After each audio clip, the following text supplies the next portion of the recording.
बातमी महत्त्वाची आहे राष्ट्रीय स्तरावरून। इंडिया आघाडीचं नेतृत्व ममता बॅनर्जींकडे देण्याची मागणी आता वाढताना दिसतेय।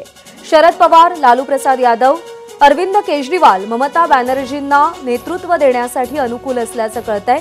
इंडिया आघाडीच्या काही नेत्यांची आज पवारांच्या निवासस्थानी दिल्लीमध्ये बैठक सुरू होईल। अरविंद केजरीवाल आणि शरद पवार यांच्यामध्ये या मुद्द्यावरती चर्चा होईल अशी देखील माहिती मिळतेय।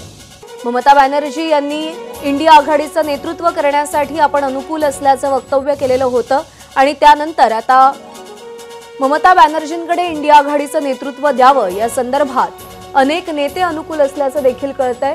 लालू प्रसाद यादव, शरद पवार, अरविंद केजरीवाल हे ममता बॅनर्जींकडे नेतृत्व सोपवण्यास तयार असल्याचं समजतंय आणि त्या पार्श्वभूमीवर आज शरद पवारांच्या निवासस्थानी बैठक होणार आहे दिल्लीमध्ये।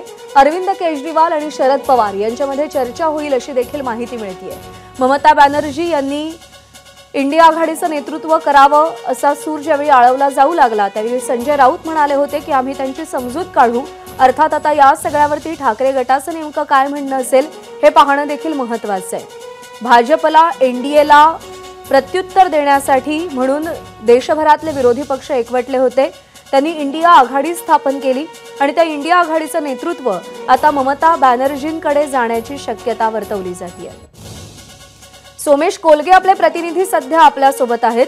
सोमेश, हा खांदापालट नेमका का होऊ शकतो, तशा शक्यता का निर्माण झाल्यात आणि कोण कोण अनुकूल आहे ममता बॅनर्जींकडे या सगळ्याची धुरा देण्यासाठी? प्रज्ञा, ज्या एकंदरीत कालपासून ही चर्चा सुरू झालेली आहे की राहुल गांधींकडे आता इंडिया आघाडीचं अध्यक्षपद न राहता ते ममता बॅनर्जींकडे देण्यात यावं, त्यांचा स्ट्राईक रेट चांगला असं एक विधान पहिल्यांदा समाजवादी पक्षाच्या एका नेत्यांनी केलं आणि त्यानंतर संमिश्र प्रतिक्रिया याविषयीच्या उमटताना दिसत आहेत। आता अजूनपर्यंत शिवसेना उद्धव ठाकरे गटाकडून अरविंद सावंत म्हणालेत की याविषयीची वरिष्ठांनी चर्चा करून निर्णय घ्यावा। दुसऱ्या बाजूला प्रियांका चतुर्वेदींनी असं म्हटलंय की याबाबत ममता बॅनर्जींना नेतृत्व देण्याविषयीचा निर्णय होऊ शकतो। तर अशा प्रकारे याविषयीच्या वेगवेगळ्या संमिश्र आणि तितक्याच विरोधाभासी भूमिका समोर येतात। पण नक्कीच याबाबत एक चर्चा सुरू झालेली आहे की ममता बॅनर्जींना नेतृत्व दिलं जावं का, आणि आज संध्याकाळी अरविंद केजरीवाल हे शरद पवारांना भेटणार आहेत, तर त्यावेळी ते ईव्हीएम वर चर्चा करणार आहेत आणि कायदेशीर रणनीती ठरवणार असं त्यांनी अधिकृतपणे सांगितलं एक्सप्रेसिव्हली। परंतु शक्यता आहे की याबाबतही काही चर्चा होऊ शकते। सोमेश, धन्यवाद दिलेल्या माहितीसाठी। तर इंडिया आघाडीच्या नेतृत्वामध्ये नवा चेहरा, नवा बदल आपल्याला पाहायला मिळतो का हे पाहणं महत्त्वाचं आहे। एबीपी माझा, उघडा डोळे बघा नीट।